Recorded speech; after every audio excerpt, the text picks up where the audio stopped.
Hi guys, good morning. Ayan no, namita si Ate Linda sa kapitbahay namin ng bayabas.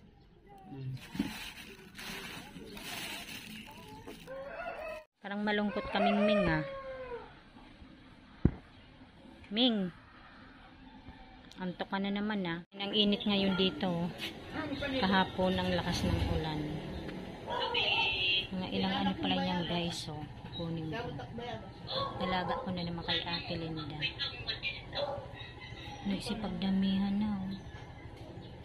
Ayan, may okra na naman pala kami guys.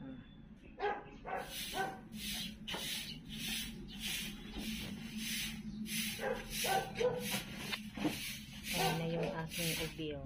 Tingnan nyo. May mga dahon na. Marami ng dahon Ate Linda oh. Magabang na din siya.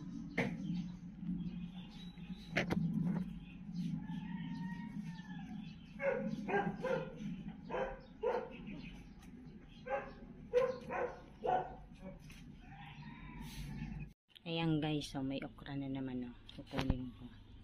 Ibigay ko kay Ate Linda. Hugasan natin. Ito na pala yung ngayon guys, yung halaman ko dito sa bintana. Dati kasi tinanggal ko mga yan. Ngayon nilagay ko uli kasi yung pusa dyan dumudumi.